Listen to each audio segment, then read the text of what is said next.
Здравствуйте всем. Мы начинаем наш марафон. Давайте проверять видео и звук.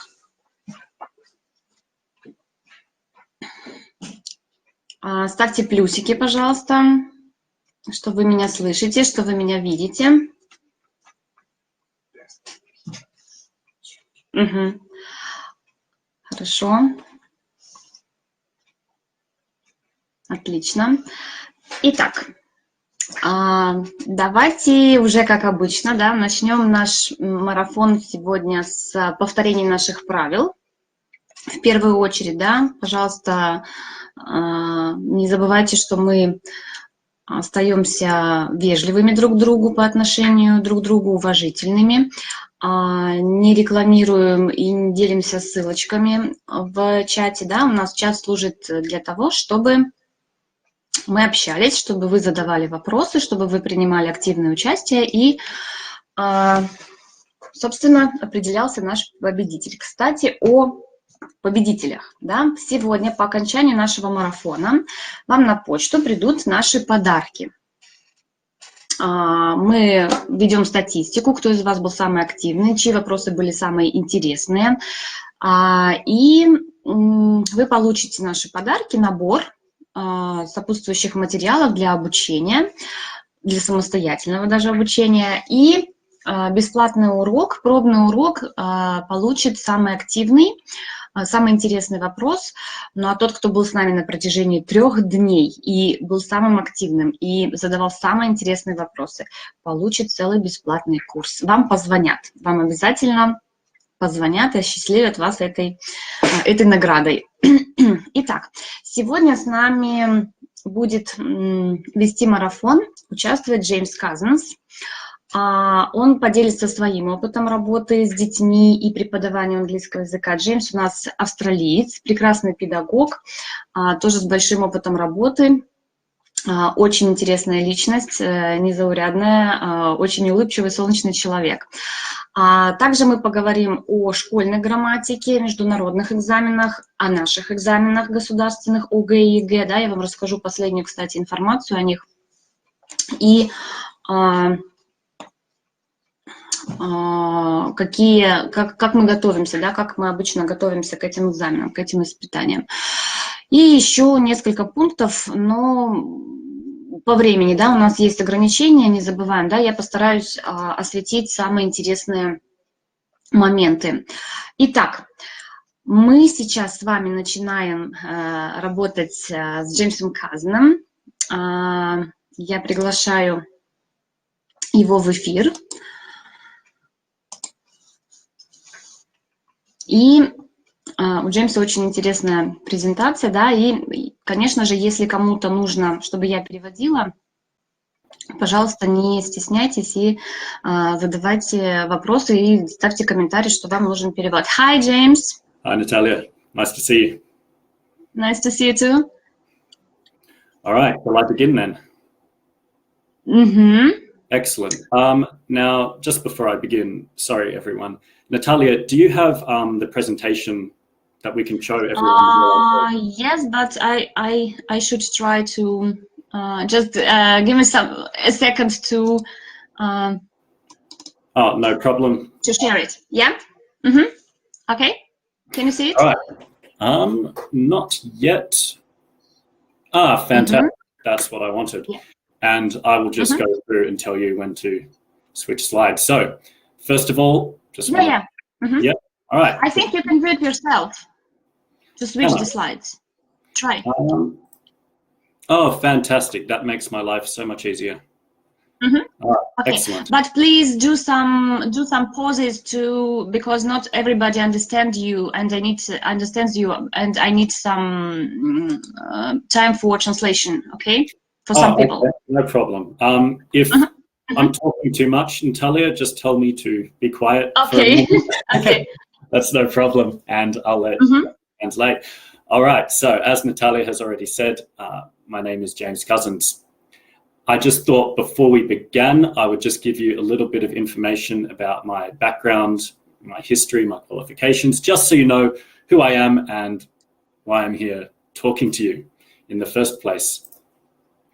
So as Natalia already mentioned, I'm from Australia, and in fact, I'm calling from Australia right now. So it's a lovely afternoon for you in Russia right now. It's past midnight God here. bless our connection.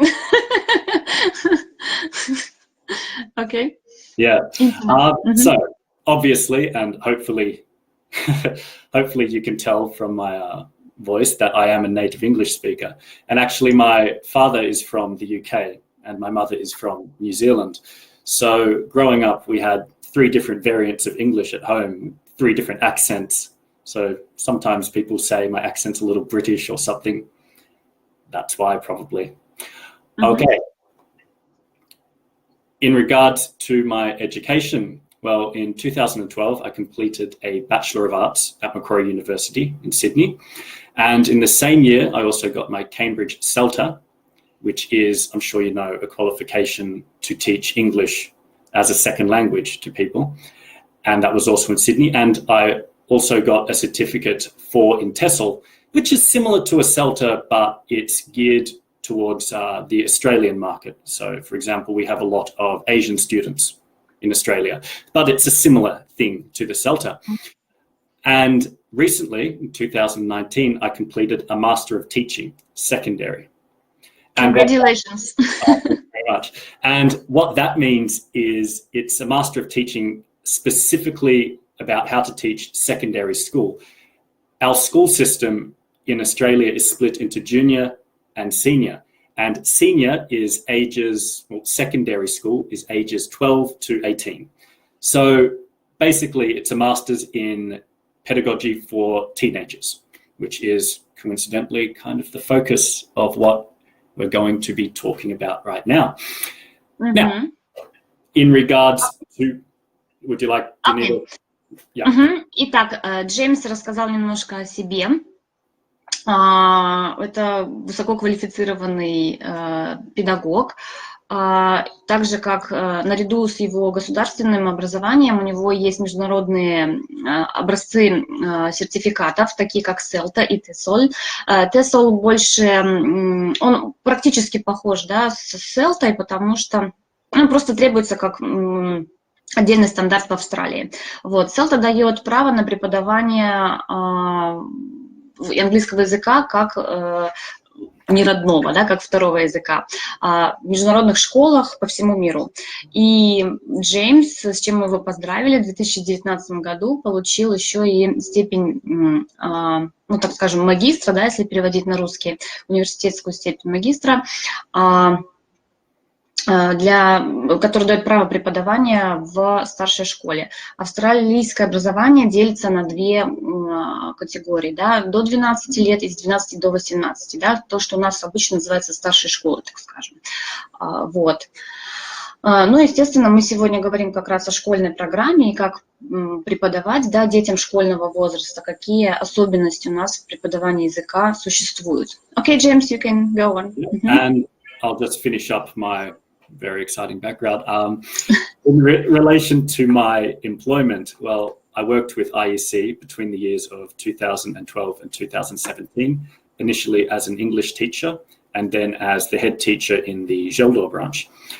I went back to Australia after 2017 because 5 years in Russia, those winters are quite harsh, and for a sunny Australian boy who's used to plus 20-degree winters, the Russian winters are a bit harsh. So I came back to Australia, and there I worked as an English support teacher in TAFE, which is a sort of similar to university. So I was teaching a lot of immigrants, for example. And currently I'm working as a teacher at Normanhurst Boys High School and Asquith Girls High School. Often the schools in Australia are split by gender. So you will have one school entirely boys, one school entirely girls, and some schools all mixed together. So it's up to the student or the parent to make that decision. And so that leads me to where I am now. Oh, and the photo, if you're interested, is just a picture of Macquarie Uni, where I got my first degree. Natalia, would you like to translate that last little bit? Окей, да. Итак, Джеймс также сотрудничал с нами, конечно же, с 2012 года по 2017 год, был старшим педагогом в нашем филиале железнодорожного.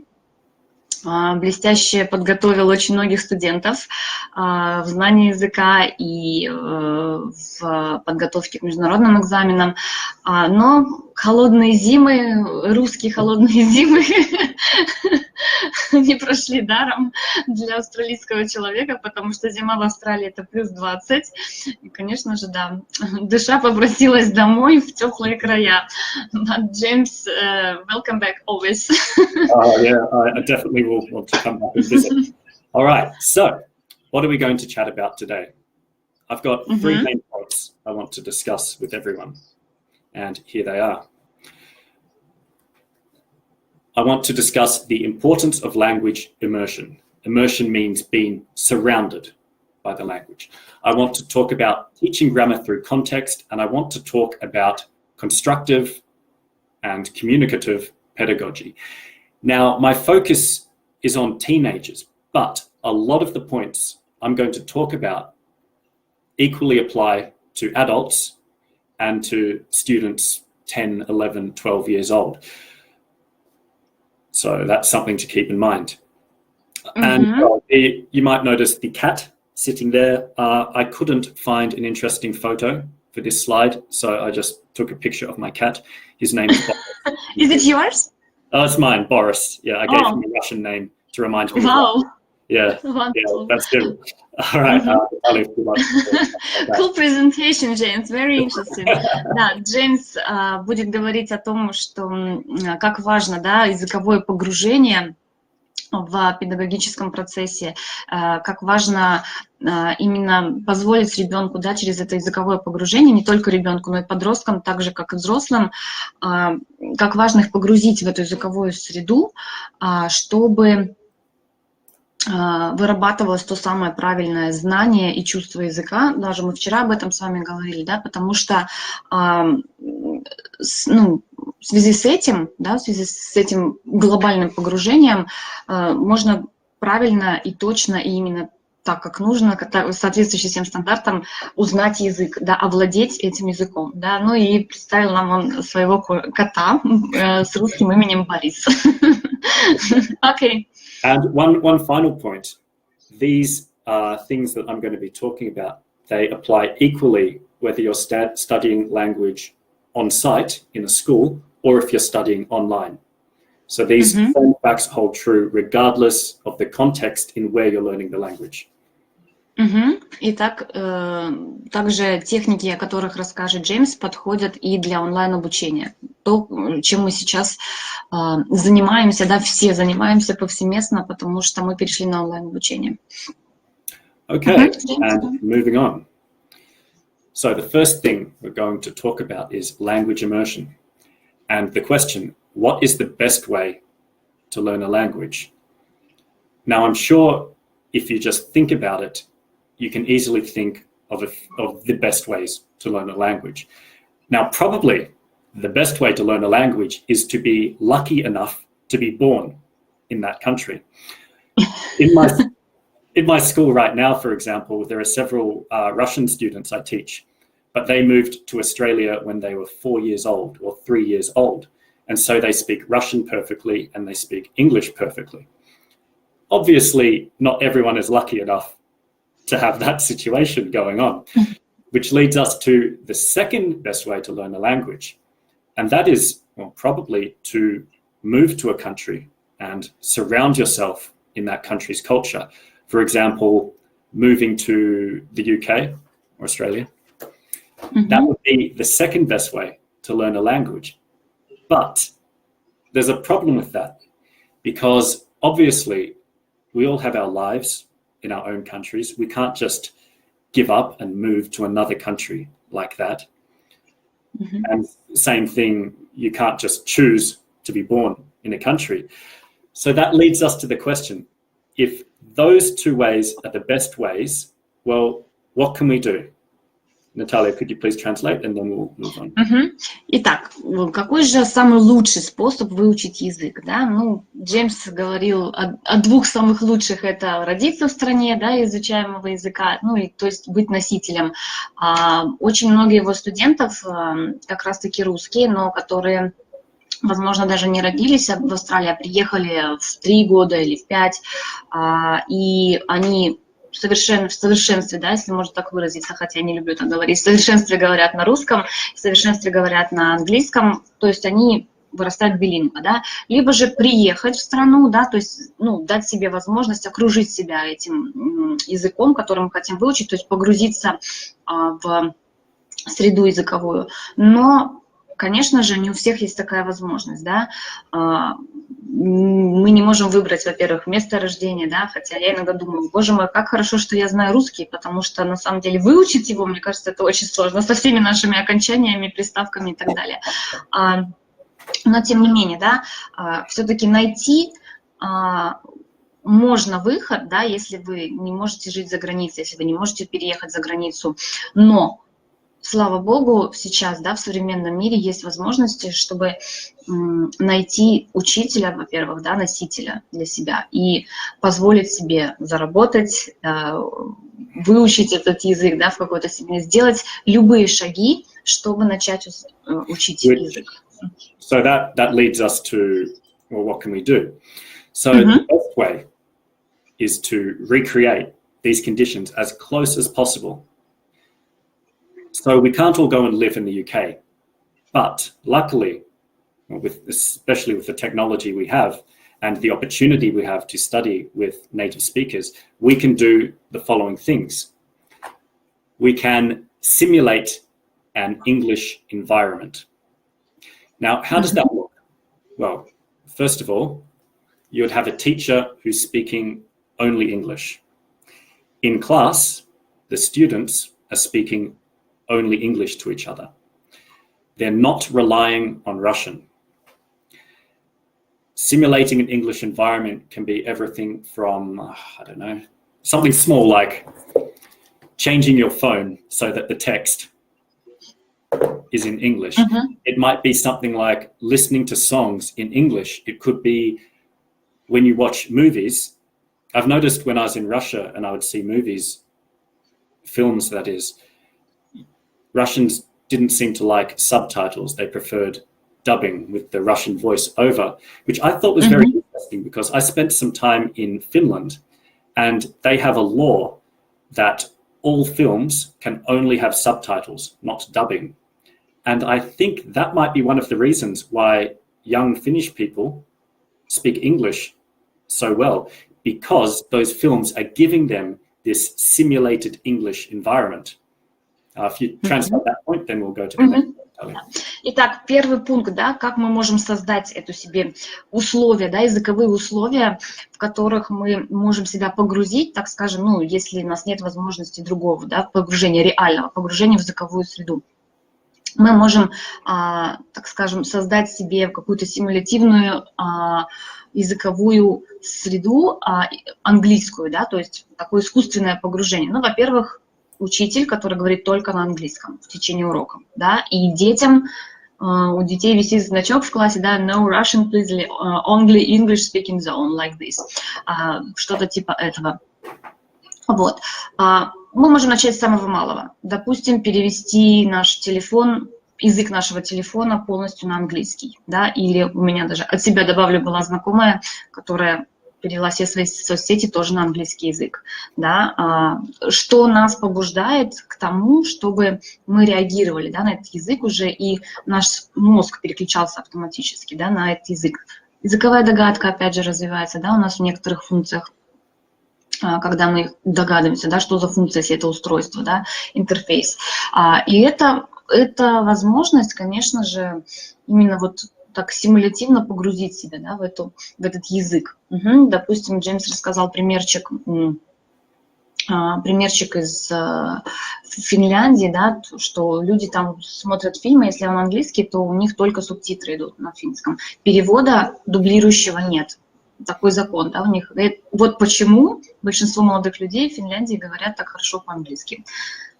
как один из способов, да? Yeah. Now, the next point, learn relevant English. What I mean by this is, well, a language is something living. It changes. A problem I noticed, not everywhere in Russia, but in some of the schools I visited, Russians were being taught some old-fashioned forms of English that I'm sure were perfectly relevant 30, 40, 50 years ago, but now sound a little odd. I can give some examples of that. I might ask a Russian teenager, Katya, what did you do on the weekend? And she might say, I watched serials. Serials? What are serials? I'm not sure. I think I understood what she meant. She meant serialized television shows. But we don't call them serials in English. We just call them shows.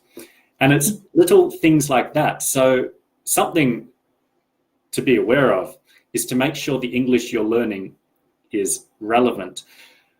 Be careful with an old curriculum or teachers who might have learnt one way 30 years ago but might need to be updating their knowledge and making sure that the English they're teaching is relevant, because otherwise the situation might occur where you go to England and find that people have difficulty understanding you. From a personal experience, when I learnt Russian, the materials we had were very, very old-fashioned from the Soviet Union. And then I went to Russia. Especially classical literature, yeah? Things like that. But then I came to Russia, and a lot of what I learnt I never used and never heard. And a lot of what I heard was completely new to me. If you translate that for me in Italian. Итак, следующий пункт, да, как мы можем создать условия для правильного обучения языкового, это, конечно же, учить язык, который соответствует современности, да, то есть и не только современности, да, но именно очень много слов, да, сегодня у меня, кстати, тоже будет слайд, вот Джеймс привел пример. Да, я смотрю, девочка отвечает, я смотрю на выходных сериалы, да, и, использует такое слово serials, хотя serials это у нас хлопья по-английски, да, что-то из еды, так скажем, да, то есть язык должен соответствовать уровню, должен быть современным, да, то есть не... Поскольку, вот, допустим, в наших школах, да, очень много языковых форм, норм и выражений даже, да, которые в повседневной жизни сейчас в английском не используются. Это какие-то идиомы, устаревшие даже какие-то, да, выражения, слова, что многие носители, приезжая к нам, говорят, мы так не говорим, у нас другой живой, развивающийся международный английский какой-то, да, и это очень важно, потому что мы должны учить язык тот, на котором нас будут понимать, да, когда мы приедем в Британию, когда мы приедем в Австралию, когда мы приедем в Америку, да, а не теми клише, которыми, извините меня за слово, напичканы наши, допустим, те же государственные учителя, да, в государственных школах. And the next point I want to talk about, which I already talked about when I was discussing simulating an English environment, but it's super, super important. Learn English in English. Now, I have a personal story. When I started my career as an English teacher, I knew Russian. Not super well, but enough. And I was working with a colleague who didn't speak any Russian, zero Russian. We both had a class of beginners. So these were students who had very, very little knowledge of English, practically nothing. Now, I started and I used a lot of Russian. I used Russian to explain the grammar. I used Russian to translate a lot of the words, things like that. And he couldn't do that because he didn't speak Russian. What I noticed was at the start, my class improved and his improved more slowly. But at a certain point, my class stopped improving. They couldn't speak. They couldn't ask me questions. They couldn't do anything, whereas his class just kept getting better and better and better. And I compared the two classes and I couldn't understand. Wait, I speak Russian. I was helping them in Russian. Why is his class better than my class? Why do those students speak better than my class? Then I realized that speaking Russian wasn't a bonus.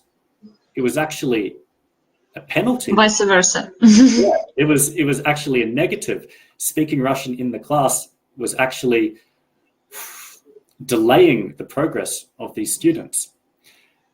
The thing is, learning English in English, it's a harder and it's a slower start, but it equals much, much more progress, not just in terms of English knowledge, but in the ability to speak English and to use English.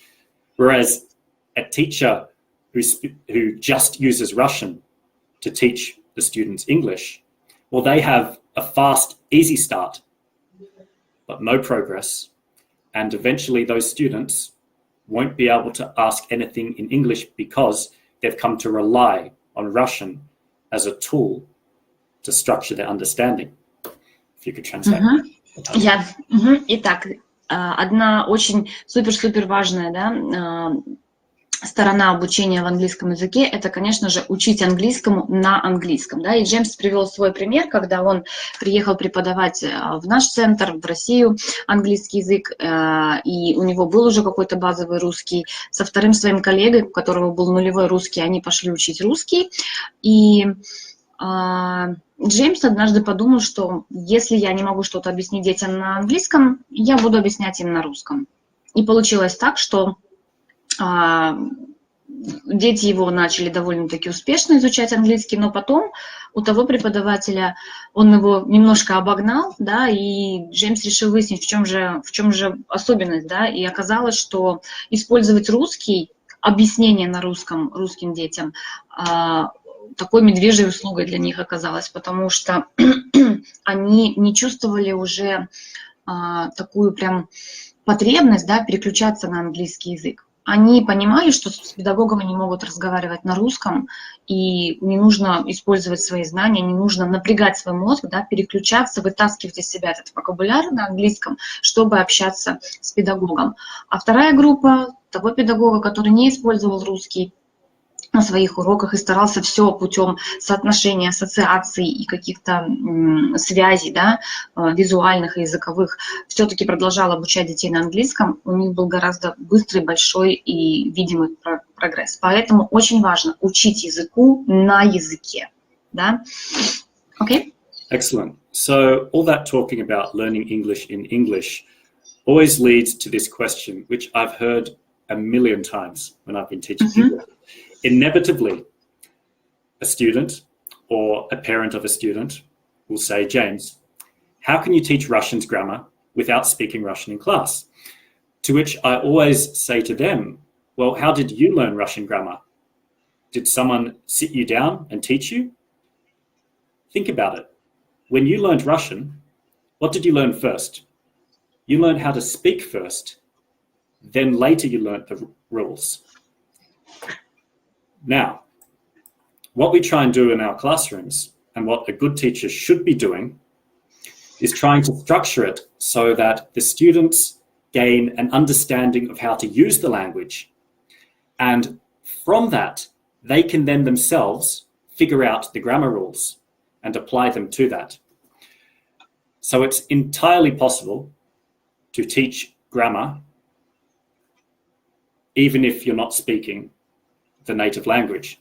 We do it through context, we do it through examples, and then later the students will be able to apply their knowledge to those examples and practice that they've had in class.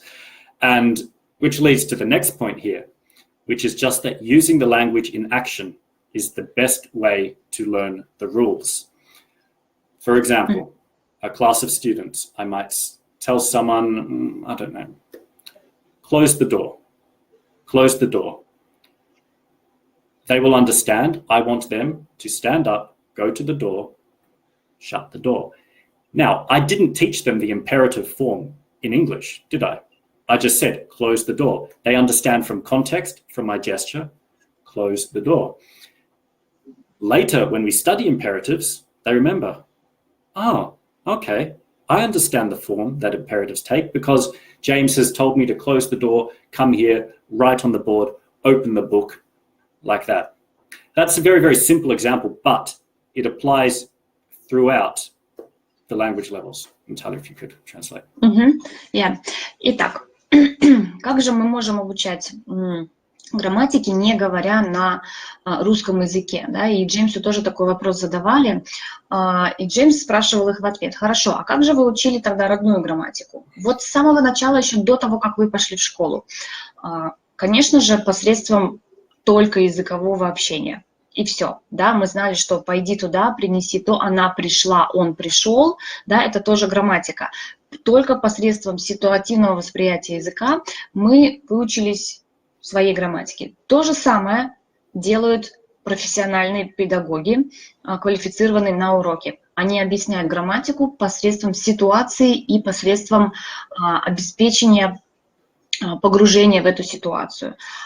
Закройте дверь, напишите на доске, откройте учебники, да.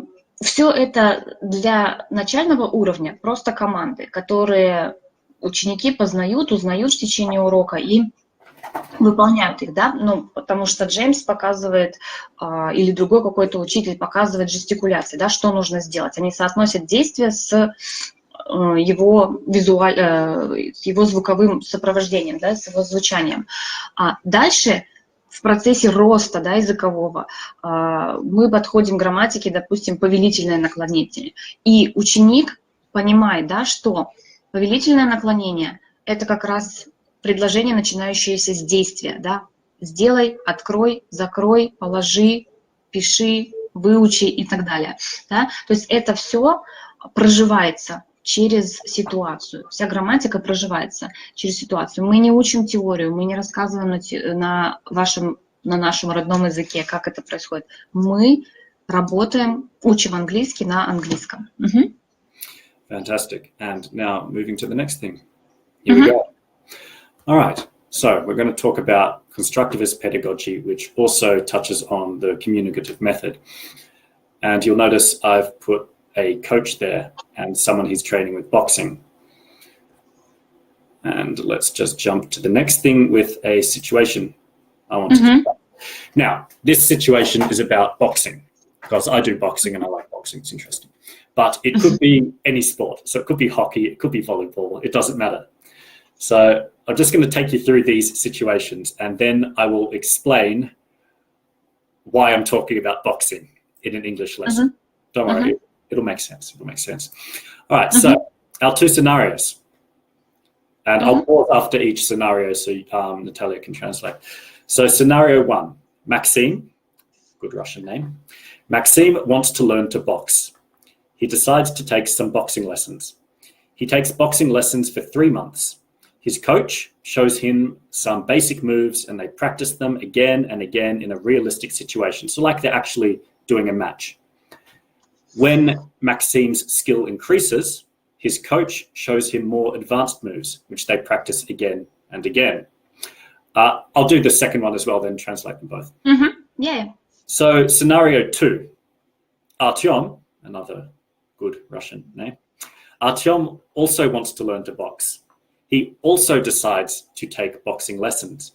He also takes boxing lessons for 3 months. However, this coach has a very different approach. His coach explains to him all the moves in boxing and is a good coach. The coach is very knowledgeable about boxing and explains everything in lots of details. However, Artyom doesn't often get a chance to practice in a realistic situation. In fact, he barely even puts on the boxing gloves at all. Instead, his coach just explains everything about boxing to him. So my question then is, at the end of the 3 months, the coaches arrange a match between Maxime and Artyom. Based on that information above, who do you think will win the match? Natalia, could you translate? Then I will explain. Fantastic. Good situation, Джеймс. Итак, Джеймс предлагает вам обсудить, подумать, да, над 2 ситуациями. Первый сценарий. Максим хочет выучиться боксировать, да, он хочет заняться боксом. Он решает купить уроки бокса, находит курсы на 3 месяца, и его тренер показывает ему основные движения и практикует практикует его, да, в этих движениях снова и снова, как в реалистичной ситуации, да, устраивает бои, спарринги и так далее. И когда Максим достигает определенных навыков, его тренер продвигает его дальше по знаниям, он улучшает его знания, он корректирует их, он дает ему больше, да, техники и так далее в исполнении. И они тренируются снова и снова. Ситуация вторая. Артем тоже хочет научиться боксировать. Он решает пойти на уроки бокса. Он также нанимает тренера на 3 месяца. Но его тренер всего лишь объясняет ему, как двигаться, как, на каких движениях построен бокс. И только по объяснениям у Артема складываются какие-то представления о том, что нужно делать. Но никакой практики, никакого закрепления и никакого вообще шанса на то, чтобы даже одеть перчатки и попробовать все, что ему рассказывает тренер. В конце периода 3 месяцев обучения, как вы думаете, кто будет лучше в боксе, основываясь на этих 2 сценариях? Можно даже начать писать в чат и почему. I can already see that Olga, Daria, and Nadezhda have identified that they think Maxime will win. And of course, we don't know for sure. But my guess would definitely be on Maxime. You don't know the answer? Oh, I know the answer. Well, I know maybe Maxime is 200, 100. No, maybe Artyom is 200 kilograms or something. I don't know. But based on that information, Maxime. All right. So how does this relate to language learning? Well, let's go back and change the scenario a little bit. Let's say instead Maxime wants to learn English and he's going to take English lessons for 3 months and then he is going to travel to the UK. And let's say Artyom wants to do the same thing. We're going to have a look at these 2 different teaching styles and why one teaching style is going to be more effective than another teaching style. Okay, so let's break this down. Constructivism, not transmission. What do I mean by that? Well, there are 2 different teaching styles. In our second example, we have a transmission style. In the first example, we have a constructivist style. What's the difference? 2 seconds. Well, a transmission style is very old-fashioned, and it seems to be very popular in some of the Russian schools I've seen. It's what you imagine when you think of a typical classroom. Probably, if you can imagine an old classroom from the Soviet Union, yeah? The teacher is at the front. The students sit down. The students are quiet. The students are passive. The teacher transmits information, and the students sit there and they have to just information. Theory. Theory. That style is what's happening with Artyom. His coach is just theory. Constructivism is a little bit different. In constructivism, the student is active and the teacher is passive. Whereas in transmission, the student is passive and the teacher is active. If you translate that for me, please, Natalia, before we move on. Итак, конечно же, вот большинство из вас угадали, да, ответы, так скажем, потому что это очевидно, да, если у нас есть практика, то есть мы не только получаем знания, мы их выводим в использование, да, мы их практикуем. Конечно же, у нас сразу результат, да. Если мы получаем только теорию, информацию, то есть учитель нас стреляет просто, да, своими знаниями и ничего не дает опробовать, да, так скажем, то есть ученик фактически пассивен, да, он только воспринимает информацию. Конечно же, результата у нас не будет. James, I'm just in general because just much time. We don't? Oh, okay. We're almost finished, so it's fine. All right, which brings us to the next point. I want to redefine teaching as coaching. So obviously, coaching is a covers a lot of things. But what if you're trying to find a teacher, and this is true for teenagers, children, adults, if you're trying to find a teacher, you want someone to be a language coach. You want someone like Maxime's trainer who will show you what to do, correct your techniques, take you through it like that. You don't want a teacher who's just going to shoot information at you. So it's just a tool to think of the sort of teacher you need. Think of a coach, a language trainer, like a trainer at a fitness club, yeah? Someone who trains you up, not someone who just shoots information. I'll do the next point as well, and I'll have you translate them. The next point with constructivism is creating your own understanding. What does that mean? In a transmission style, the teacher will tell you their understanding, how the teacher understands it. In a constructive style, we want the students to figure it out for themselves. So the students look at the examples and look at the rules and figure out the rules by themselves as opposed to just being told. And I think this is true for everyone. When you understand something yourself, it sticks in your head much, much better than when someone forever. Else tells you. Yeah. For example, the first time I drank, well, my mother always told me, James, you shouldn't drink beer. You shouldn't drink beer. I said, okay, yeah. All right, sure. When I drank beer, I drank too much and I felt bad. There, I understood myself the rule. Whereas the other one, my mother told me the rules. One of those lessons stuck it here. It's an odd metaphor, but there you go. Okay, I will translate it, okay? Итак, очень важно, чтобы ваш учитель по английскому языку был неким тренером, да, то есть чтобы он не просто давал вам теорию, не просто говорил вам, как нужно говорить, как нужно использовать тот или иной языковой материал. Он должен направлять вас, давать вам возможность практиковаться в этом и говорить, да, вот так хорошо, вот так правильно, или давай попробуем еще раз, а давай еще это правило, допустим, попробуем вот здесь, вот с этими словами. Это должно быть наращивание практики и теории, да, нежели просто какие-то знания, которые мертвым грузом не то что лягут в вас, а пройдут сквозь вас и улетучатся в воздухе. Поэтому здесь очень важно найти учителя, который будет вам тренером, неким тренером, да, который будет направлять вас в использовании языка. All right, moving on to the last two things, because I don't want to take up too much time for everyone. Another important aspect of constructivism is to build your knowledge.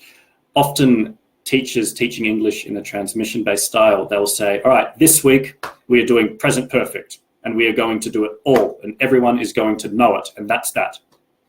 Whereas if we build the knowledge, we start simply, and then we get more complex. Imagine a spiral. And at the end of the spiral here is the general basic rules that let you speak. Present, future, past, simple. And as we get closer and closer, we get more and more detailed, and we explore these concepts in greater and greater detail. And the last point, and the most important point, is that you have to learn through doing.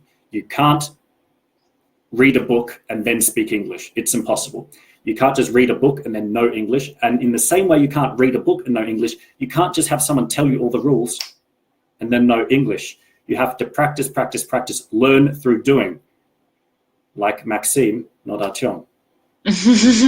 Да, и, конечно же, нужно учиться самим выстраивать свои знания, да, то есть мы должны их осознать, понять, потому что только тогда, когда мы что-то поймем и осознаем, это засядет в нашей голове. Невозможно прочитать просто книгу на английском языке, не зная языка, да, невозможно выучить язык, не прочитав книгу. Все должно быть комбинировано, все должно взаимодействовать, все должно быть рационально использовано в нашем обучении, да, в процессе обучения. Только так мы, получая знания и закрепляя их, будем ими пользоваться. Okay. And that brings us to the end of our presentation, which went, looking at the time, much longer than I thought it would be, but I'm sorry, I just like talking to you guys so much. So thank you very much. It's great that you enjoy your speaking as we are, as we do, because it's just, yeah, it was great, really, and interesting. Thank you very much, James. Now, are there any questions you would like me to answer, or if you can choose from chat, yes, you can. I'll pick a the few. most interesting one. The most interesting ones. All right. Well, we have Daria here talking about how for children, it's not just enough to be a coach. You have to be a great motivator for them. And I think that is 100% true. We use a term engagement. You have to engage the students in the lesson. If the students aren't interested, and this is particularly true for teenagers and children, as adults, we have the self-discipline to focus for an hour and a half. Teenagers and children, they're still developing that discipline to focus. So if the lesson is boring, their attention is just going to go away completely. So it's super, super important for an effective teacher to make sure the students are engaged and motivated in the lesson. Now, that can be done in several ways. Varied, interesting activities. So not just do exercises 5 to 6 or whatever. Yeah. Fun activities. You would want a friendly teacher who's had experience working with a wide variety of age ranges, who can be, who can smile like I do, and just be a motivating influence on the child. If you could translate that for me. Да, итак, как же нам работать, да, с детьми, как же нам их замотивировать? Мотивация очень простая, да, если учитель сам, да, сделает на уроке так, чтобы ребенок был вовлечен в урок, да, это могут быть активити, это может быть даже простая улыбка, что учитель расположен к вам, и ребенок в ответ к вам расположен, да, это уже половина пути, да, к ребенку и к тому, что ваш процесс учебный, он будет для него в радость, да, но опять же, не забывайте об активити, не забывайте об интересных темах, которые вы можете предложить ребенку, не просто упражнение, бесконечные упражнения и закрепление. Закрепление должно быть в наслаждении, да, в наслаждении в уроке, через активность. I'll just ask one more question, and this is again from Daria, who we're asking a lot of questions, and she's asking, and I'm just translating here very quickly, is it necessary, correct me if I'm wrong, if my translation's wrong, about correcting mistakes? Is it better to correct them straight away or to discuss the mistakes? And my answer is both, and it depends. If it's a mistake, well, there are two types of mistakes students make. There are, let's call them errors and mistakes. So some mistakes, the student already knows the rules. A very common one. All my students know that we should say, he goes to the shop. But again and again, he go to the shop. Now that mistake, I don't need to explain the rules. They know the rules, and a good teacher will be able to know if the students know the rules. So if a student says in class, he go to the shops, I just give a look like this. And my students are used to me, so they know that look. They think, he goes to the shop. Then there are, and that's an error. Then there are mistakes, and this is when a student doesn't know the rules or doesn't understand. And in that case, it's better to discuss it so that everyone's on the same page, as we say. Now, that can be done during the activity, or you can write down some mistakes that happen and then discuss them after. And that really depends on how much explanation is required and just the whole dynamics of the class. Do you want to slow down that activity right now? Maybe it's better to let that activity go, then correct. About that for me. Итак, о исправлении ошибок, да, конечно же, все зависит от ситуации, да, и от того, даже какая ошибка. У Джеймса ответ был такой и да, и все-таки это зависит от некоторых обстоятельств, потому что, если это грубая ошибка, такое как третье лицо единственное число, прибавление окончания s к глаголу, да, в английском языке, то вообще это очень общепринятая ошибка, и дети долго к ней привыкают, да, к этому правилу. Но это может быть какой-то даже ваш такой намек на то, чтобы, да, главное не исправлять эту ошибку строго, да, потому что все должно пройти через практику, о которой мы сегодня с вами говорили, да, которая сделает такой очень мягкий переход, да, к тому, что все-таки они привыкнут к этому правилу и будут обращать на него внимание, да, какой-то ваш там одноглазый взгляд. Sorry for translation. One eye view, like this, so just. Вот. Но все это должно быть настолько очень педагогично, да, даже я бы, наверное, сказала, в форме. Но все-таки не всегда можно прям строго делать акцент на ошибки, да, что это такое, что это за ошибка. Можно плавно выводить их к правильному постепенно к правильному варианту. Okay, James, it was so nice to see you, to hear, to listen to you today. Thank you very Really, I know that it's already night in your country, so thank you for being with us. It was my pleasure. Just want to wish everyone a fantastic weekend and hope everyone's staying safe and well in the kind of crazy world right now. So hopefully, maybe you'll see me again if there's another sort of conference or presentation. And yeah, I wish you all a fantastic weekend. So take care and see you later. Sure. Thank you. You too. Have a nice week. Bye. Итак, до свидания, Джеймс. Было очень интересно и познавательно. У нас, конечно же, уже осталось с вами мало времени, но это того и стоило, да, я думаю. Вы знаете, у меня для вас тоже есть сегодня слайд, и вот очень хорошо, что Джеймс затронул эту тему некую, да, я вам сейчас его покажу, но я хочу вернуться вот к тому примеру, который он привел с девочкой, да, что ты делала на выходных, я смотрела сериалы, да, сериал, очень много в языке, да, обращаю ваше внимание, и дети очень часто ловятся на них, да, потому что они ленятся смотреть словарь, даже в Google, даже в Яндекс.Переводчик. Но, тем не менее, бывают такие случаи в языке, да, они называются false friends, то есть слова-ловушки, да, на русском я их очень часто называю, которые очень похожи в том или ином родном языке, даже не только в русском, да, и встречаются во всех языках, и мы их путаем, да, по значению, потому что они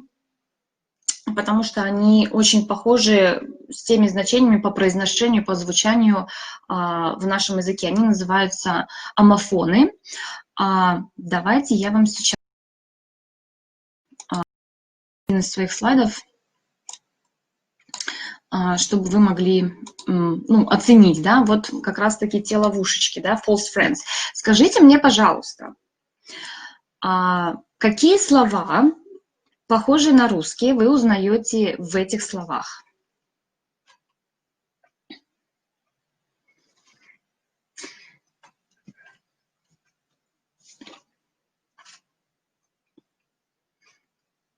Можно писать в чат, какие слова вы узнаете, похожи, да, вы можете писать слова по-русски, которые похожи на слова, которые вы сейчас видите на экране. Да, полиция, магазин, совершенно верно.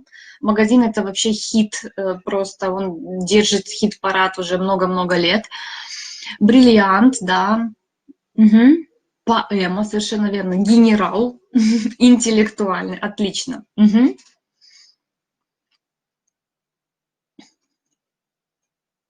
Скажите мне, пожалуйста, отлично, хорошо сработано. Скажите мне, пожалуйста, есть ли среди этих слов то слово или несколько, может быть, которые переводятся так же, как вы его читаете, как вы его понимаете визуально? Конфуз, инстинкт, да, совершенно верно.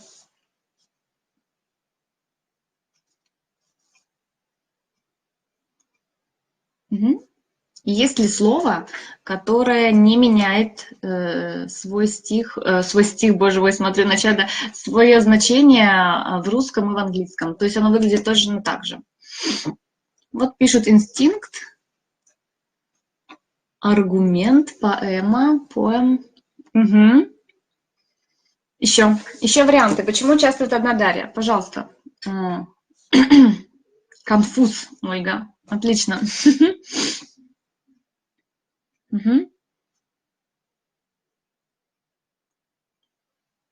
Хорошие попытки, да. Но давайте с вами все-таки решим эту задачку, да. Здесь нет такого слова. Все слова несут отличное значение от русского похожего амофона, да. Магазин, да, все у нас ловятся на этом слове, кто когда-либо начинал учить английский. Это журнал, да, и это, скорее всего, просто какие-то корни романской группы. Poem, да, очень близкое значение к поэме, да, но все-таки на английском это прежде всего стих. Угу. Можно посмотреть все эти значения, если у вас есть желание, вы можете попросить, чтобы мы вам прислали эту фотографию, да, вы дома посмотрите на эту фотографию, найдете все значения, да, но у всех этих слов совершенно отличное значение на русском, на нашем родном языке, нежели на, как оно звучит на английском. И об этом нужно говорить детям, об этом нужно говорить всем, кто изучает английский язык, обращать на это внимание, да, говорить о том, что, ну, постараться, во-первых, объяснить, да, слово, почему, не почему, а какое у него значение, потому что это очень важно, да, потому что и так вы можете попасть, таким образом вы можете попасть в просак и ну, даже показать свою какую-то неграмотность, да, языковую. Поэтому все-таки слова нужно, да, нужно осознавать, нужно проживать их через ситуацию, и только тогда они в нас останутся. Хорошо. Могу ли я вас попросить тогда сделать мне любой примерчик, если, вот я вижу, здесь есть люди, да, такие у нас со знанием языка уже, с уровнем определенным. Составьте мне, выберите одно предложение, одно слово и составьте с ним самое простое предложение, но с тем значением, которое оно носит в английском языке. Ну, допустим, я вам уже poem, magazine перевела, да? Да, ложные друзья переводчика, правильно, Тимофей, совершенно верно. Самое простое. Допустим, I like this poem. I bought an interesting magazine. Да, Дарья, хорошо. Угу.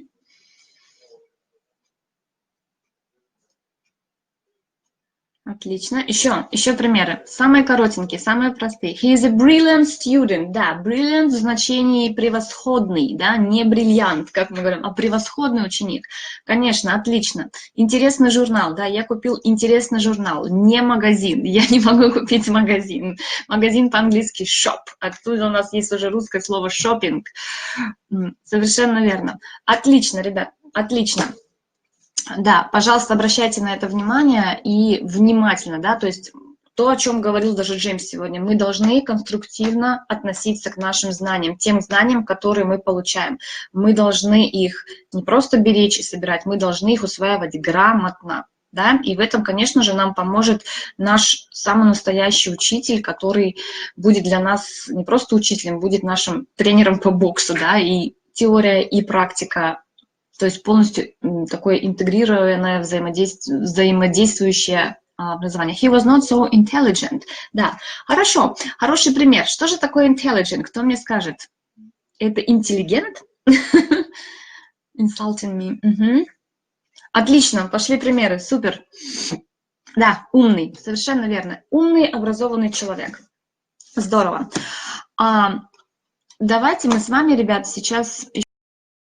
Да, поскольку у нас очень важная, актуальная тема сейчас, да, я вам обещала затронуть немножко ОГЭ и ЕГЭ, немножко мы пересидим сегодня с вами время, ну, совсем чуть-чуть. Ну, во-первых, я хочу поговорить о последних новостях, да, ОГЭ и ЕГЭ. Как же ребята у нас в связи с нашей сложившейся сейчас ситуацией будут сдавать, да, эти сложные испытания для них.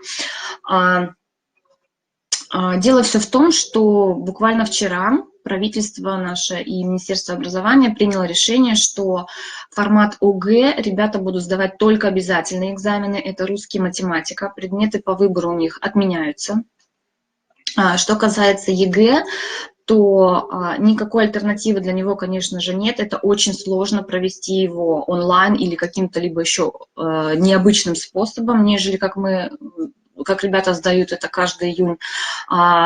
ЕГЭ будет, сроки его начала перенесены на 8 июня, на 2 недели попозже, но ЕГЭ будет по всем параметрам и обязательным, и по выбору. Как все это будет происходить, решение еще принимается, но последние новости у нас таковы. И привязываясь к ОГЭ и ЕГЭ, я хочу немножко вам рассказать, да, о том, как мы готовимся, как мы начинаем подготовку к ОГЭ и ЕГЭ. У нас на следующей неделе будет подробный вебинар по поводу этих экзаменов. Мы вас обязательно оповестим. Тем, кому интересно, приходите. Мы поговорим о всех секретах, как мы готовимся и почему мы готовимся, да, и чего ожидать, да, в начале подготовки и в конце, и какие факторы, да, зависят на успешную сдачу этого экзамена. Но я вам хочу сказать одно, да, что, во-первых, когда вы к нам приходите, когда приходят к нам студенты, да, и говорят, что я хочу сдавать ОГЭ или ЕГЭ, конечно же, мы их всегда встречаем с одобрением, потому что я лично ничего против не имею формата именно этого экзамена. Да, настали такие современные времена, когда мы должны знать язык именно так, как нас требует этот экзамен. Он очень похож на международные экзамены, и это правильно. В этом есть свои плюсы. И те 20 топиков, может быть, кто-то помнит, да, я лично сдавала, да, я учила 20 тем по английскому языку, вытягивала билет, оттарабанивала экзаменатору зазубренный текст, половину не понимала, да, о чем я говорю, и была у меня 5 в кармане, да.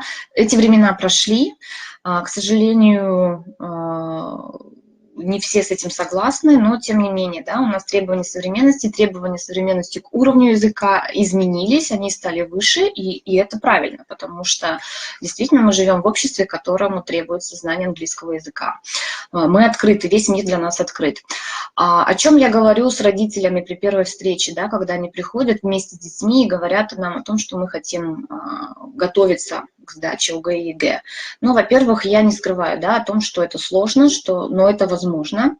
Во-вторых, я не даю им никаких обещаний, да, что у нас будет 100% высокий результат, потому что я в первую очередь провожу тестирование входящее, да, мы проводим на базе нашего центра входящее тестирование, которая затрагивает основные показатели, да, через которые я увижу основные показатели языковые, да, у ребенка. Это и чтение, и аудирование, и воспроизведение речи, и работа с грамматикой, и с лексикой. И также я говорю о том, что есть моменты, за которые я не несу ответственности в подготовке ЕГЭ и ОГЭ. Это в первую очередь то, как ваш ребенок будет себя чувствовать в день экзамена. Вы сами понимаете, что для них это большая нагрузка, психологическая и даже физическая, да, потому что как только они приходят в пункт приема экзаменов и их просят сдать телефоны, показать паспорт, они начинают терять сознание, их сердце начинает уходить в пятки, колотиться, они белеют, бледнеют, и так далее, да. Это тяжело, психологически это тяжело, потому что они приходят в незнакомую школу, сдают с незнакомыми им детьми английский, да, их всех перемешивают. Поэтому я сразу учителям, родителям говорю, что я не гарантирую состояние вашего ребенка в день экзамена. Мы сделаем все возможное, чтобы подготовиться к нему хорошо. Мы проводим репетицию даже на базе нашего центра экзамены. Она проходит в марте. И тогда уже на репетиции мы смотрим, к чему мы пришли. Да? У нас есть входящий тест, сколько ребенок, да, с какими знаниями он пришел. И у нас есть конечный, так скажем, тест, который мы сравниваем, который мы сопоставляем. Репетиция прекрасно это показывает. Да? И, во-первых, для них, для ребят, это такое психологическое преодоление, да, этой проблемы, да, этой ситуации, когда мы переживаем ее, и мы уже знаем, как это будет, зачем нам этого бояться, да, вот, и мы сравниваем, мы дорабатываем, апрель у нас обычно, да, идет доработка тех нюансов, которые нужно довести до ума, так скажем, да. Опять же, я говорю родителям, что, к сожалению, при подготовке экзаменов, как бы странно для всех это ни звучало, мы не работаем с языком, мы работаем со структурой экзамена. Язык ребенок уже должен на том уровне, который ожидает от него экзамен, знать. Ребенок должен на этом уровне владеть языком, потому что базовые знания, они все-таки предполагают подготовку к этому экзамену на протяжении тех лет, которые остались у ребенка за спиной, школьных лет, школьной программы по английскому языку, с которой он выходит на ОГЭ и ЕГЭ. И еще я очень люблю рассказывать детям такую правду, да, о том, на что они имеют право на экзамене ОГЭ и ЕГЭ, да, их права, потому что, к сожалению, не все школы, не все учителя затрагивают эти темы, скрывают даже намеренно иногда, но я считаю, что с детьми нужно быть честными, потому что им и так сложно в этот период, да, период 9-11 класса, и, конечно же, нужно им озвучивать их права на то, что они у них тоже есть, у них есть привилегии, у них есть какие-то такие моменты, за которых они вправе бороться. Но обо всем мы, естественно, поговорим подробнее на вебинаре, на нашем, еще раз я повторяюсь, ОГЭ и ЕГЭ. И приходите, милости просим. Итак, давайте, наверное, мы на этой с вами нотке остановимся. Да? Было очень интересно, надеюсь, всем с нами эти 3 дня. Спасибо вам за вопросы, спасибо вам за участие. Присылайте, пожалуйста, ваши почты, звоните нам, если вам понравились какие-то материалы, допустим, с False Friends, да, то, что мы с вами делились, и вы хотите, чтобы они у вас были, я вам с удовольствием подарю эту фотографию, она была составлена мной.